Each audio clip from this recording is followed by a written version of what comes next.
25 October 2024 cyclone দানা তার দাপট দেখাতে শুরু করেছে। মূলত ওড়িশা উপকূলে আছড়ে পড়লেও কলকাতা সহ গোটা দক্ষিণবঙ্গ তার প্রভাব থেকে নিস্তার পায়নি। আজ দুপুর 12টা অবধি কলকাতা থেকে সব ফ্লাইট ক্যান্সেলড। সকাল 9:25-এর ফ্লাইটটা জাস্ট একদিন আগে ক্যান্সেল করে দুপুর 12টার ফ্লাইটের টিকিট কেটেছি। Kolkata to Goa, IndiGo flight number 6E634। ভাড়া পড়েছিল মাথাপিছু 8,000 টাকার কিছু বেশি।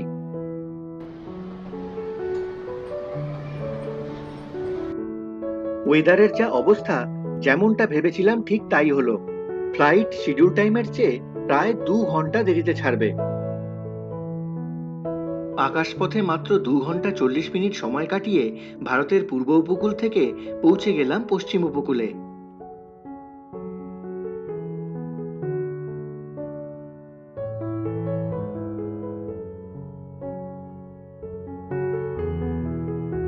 ফ্লাইট থেকে বেরোতেই যেন এক নতুন জগতে এসে পড়লাম।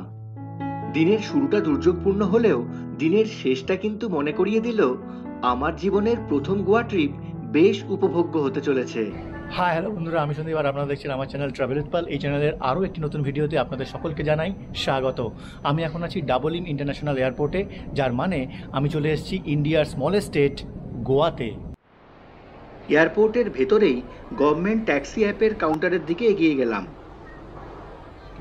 Let's travel and explore Goa with your pal. Let's গো।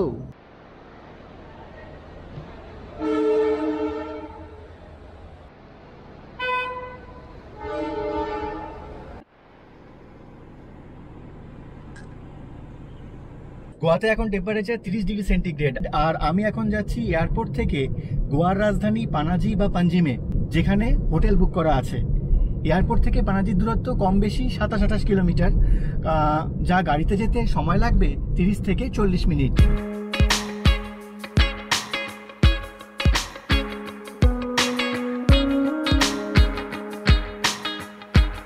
এখন আমাদের গাড়ি যাচ্ছে জুয়ারি নদীর ওপর মনোহর সেতু দিয়ে।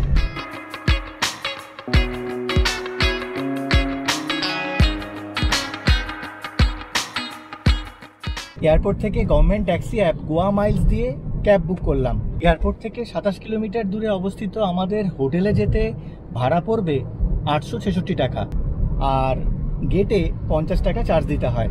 এই সেম ডিস্টেন্স আমি গো আইবিবুতে একবার চেক করছিলাম, সেখানে ক্যাবে পড়ছে প্রায় 1600 টাকা মতো।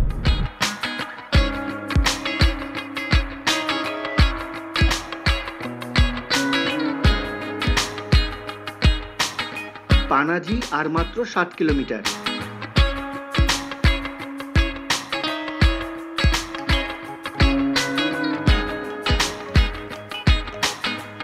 আমরা পানাজি ঢুকে গেছি। সামনের এই মোড়টার নাম দীপজা সার্কেল।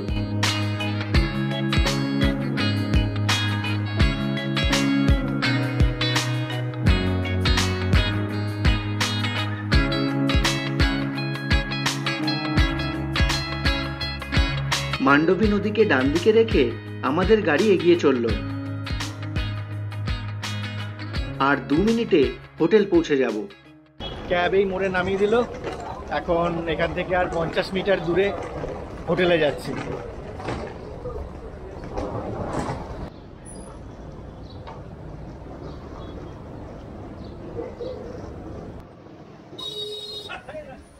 আর এই হলো আমাদের হোটেল। হোটেলটির নাম ম্যাটিস বুটিক হোটেল। চলুন আগে রুম ট্যুরটা করে নেওয়া যাক।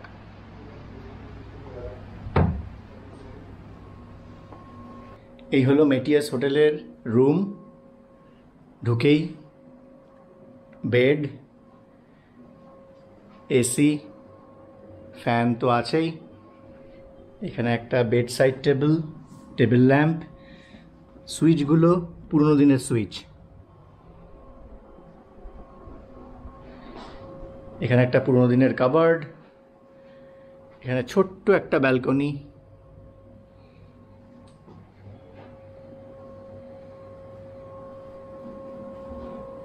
এদিকে আছে টিভি, চেয়ার, টেবিল, এখানে লকার, এটা হচ্ছে মেটিয়াস হোটেলের ওয়াইফাইয়ের পাসওয়ার্ডটা খুব সুন্দর, গিফট অফ গড। আর এটা বাথরুমের কালারটা খুব ভাইব্রেন্ট।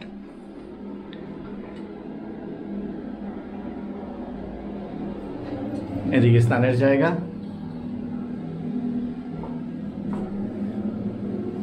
ছোটর মধ্যে খুব সুন্দর।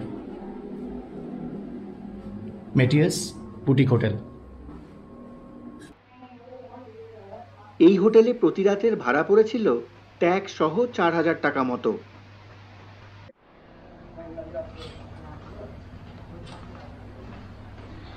এই হোটেলের দোতলায় আছে লাইব্রেরি।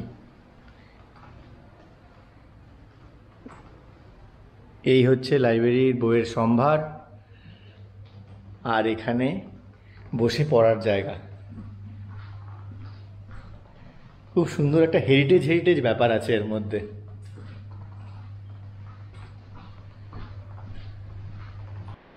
এখন বাজে সন্ধ্যে 6টা।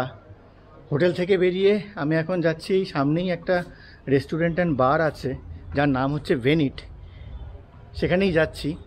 তো এই রেস্টুরেন্টটার গুগলে খুব ভালো রিভিউ দেখেছিলাম, চলুন দেখা যাক কেমন।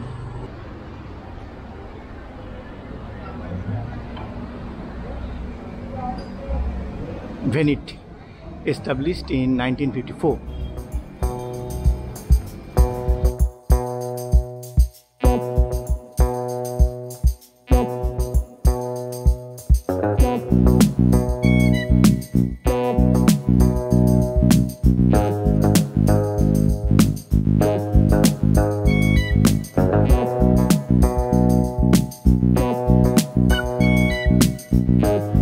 ব্যালকনিতে এই বসার জায়গাগুলো খুব সুন্দর।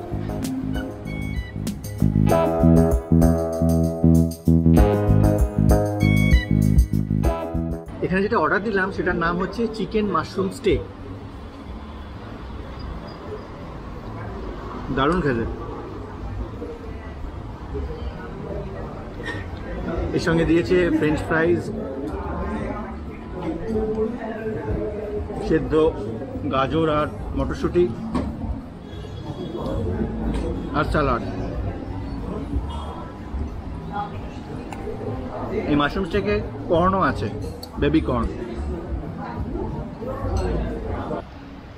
এই ডিশটার দাম হচ্ছে 540 টাকা।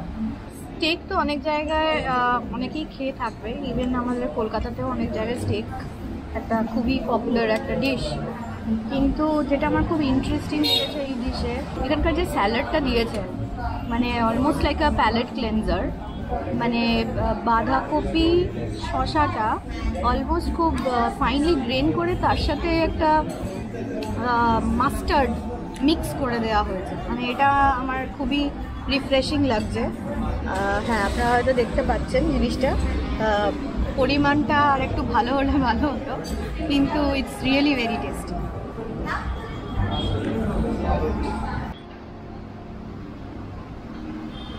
ফিশ লাইম সোডা 90 টাকা। এই ডিশটার নাম হচ্ছে chicken strips with garlic Mayo.